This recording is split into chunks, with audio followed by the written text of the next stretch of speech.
morning. Now we're going to tackle about the stage of adolescence, a high school learner.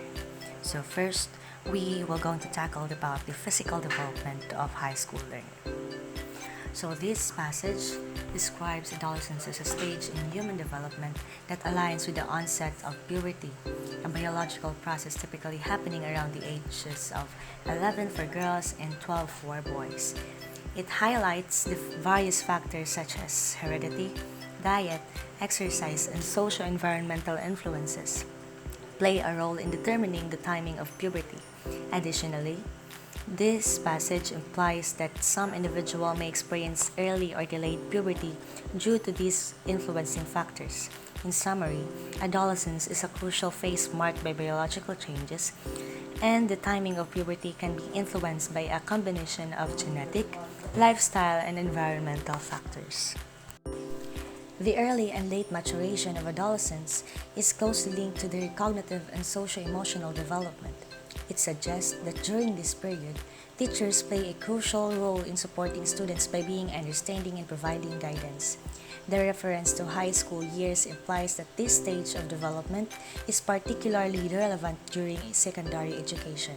Essentially, the passage underscores the importance of teaching, recognizing, and accommodating the diverse maturation timelines of their adolescent students, offering both guidance and support to facilitate the overall development.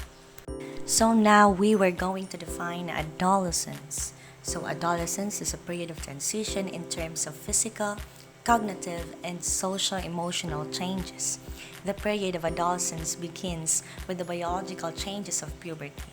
So, it specifies that the commencement of adolescence is marked with biological changes associated with puberty.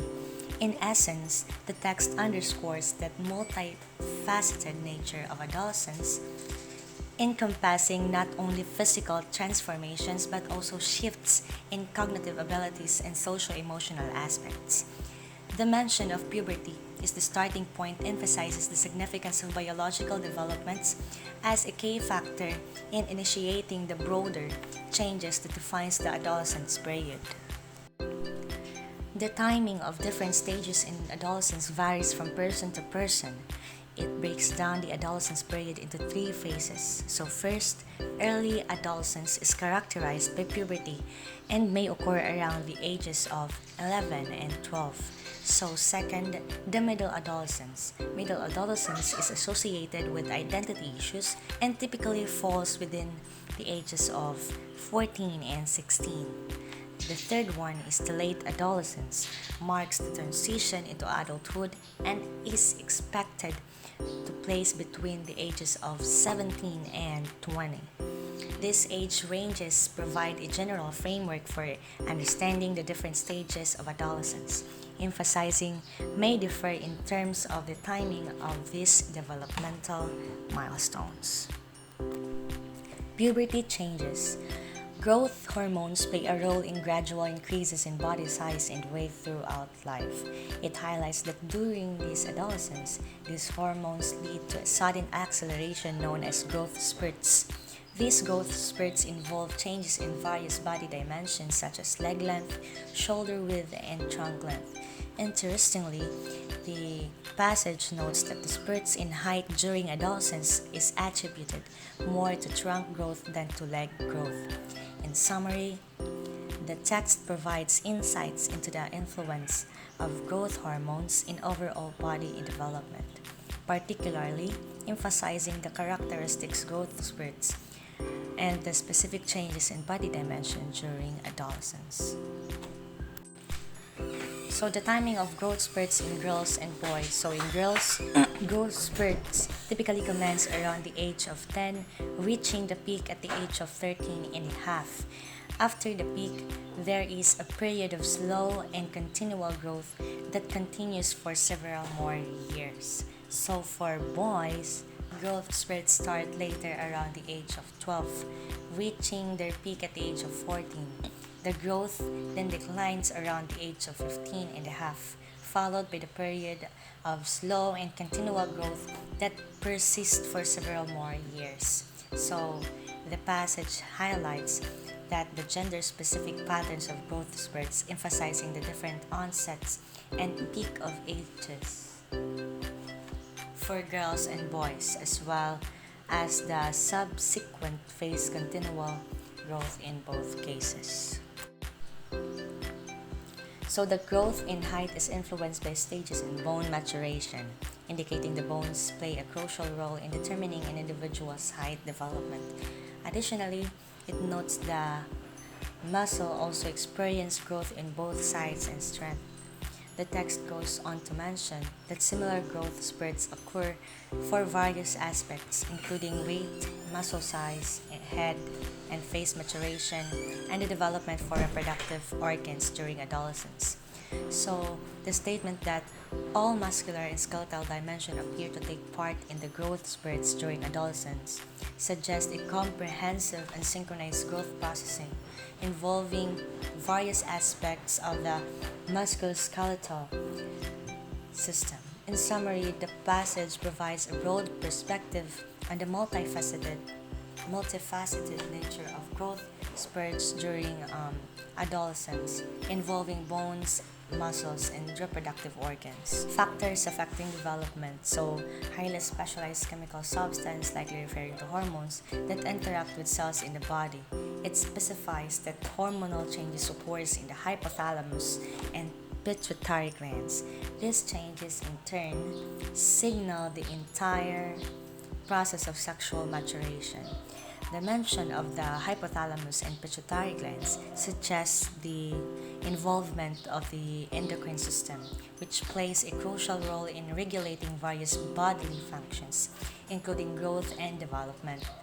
In the context of sexual maturation, these hormonal changes likely orchestrate the development of secondary sexual characteristics and other aspects associated with the onset of puberty. Overall, the passage highlights the central role of hormones in signaling and regulating process of sexual maturation in the body. So, here are the effects of estrogen secretion in girls during puberty. So first is breast enlargement. Estrogen triggers the beginning of breast enlargement, and the elevation of the female breast is noted as the first external signs of puberty in girls. Pubic hair appearance. Estrogen is associated with the appearance of pubic hair. Hip widening. Estrogen contributes to the widening of the hips, which is part of the physical changes during puberty in females. Menarche. Estrogen is linked to the occurrence of menarche, which refers to the first menstruation. Menarche typically happens between the ages of 11 and 13 in girls. The passage also notes ethnic differences, mentioning that the African American and European American girls may exhibit secondary sexual characteristics such as breast development and pubic hair as early as 8 and 9 years, with the menarche occurring as early of 11 and 12 years, respectively. So this underscores the variability in the timing of puberty among different ethnic groups. So these are the effects of testosterone on the development of male characteristics during puberty. First is the sperm ache and the testis enlargement. Testosterone stimulates the enlargement of the testis gland, which produces sperm. This occurs in the scrotum. So next is the penis growth.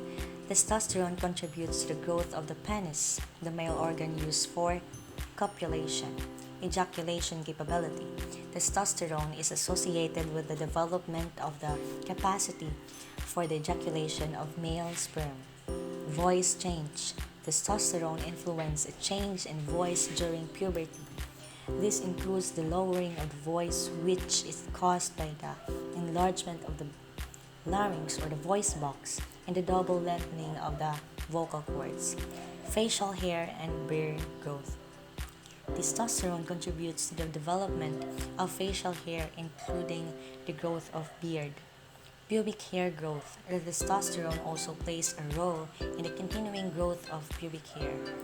The passage emphasizes that these changes driven by testosterone, are characteristic aspects of male development during adolescence. The lowering of the voice due to the changes in the larynx and vocal cords is highlighted as particularly noticeable aspects of this developmental phase. The process of sexual maturation, specifically focusing on the secretion of gonadotropic hormones and the subsequent stimulation of gonads in males and females. The process begins with the secretion of gonadotropic hormones by the anterior pituitary, which is located at the base of the brain near the geometric center of the head. The gonads, which are the ovaries in the females and the testes in males, are then stimulated by these gonadotropic hormones. As a result of this stimulation, the gonads or the testes in males and the ovaries of females produce and releases their own hormones. In males, this stimulation leads to the secretion of testosterone in the sex organ. In females, the stimulation causes the secretion of estrogen in the ovaries. In summary, the passage outlines the sequentially process wherein gonadotropic hormones from the anterior pituitary stimulates the gonads, leading to the production of sex hormones or testosterone in males and estrogen in females, crucial for sexual development and maturation. The concept of sperm ache of the first sign of puberty and sexual maturity in boys in contrast to menarche in girls. So sperm ache definition, sperm ache defined as the first sign of puberty and sexual maturity in boys. Semen discharge boys experience the need to discharge semen, which is mixed with sticky fluid produced by the prostate gland. This discharge occurs periodically.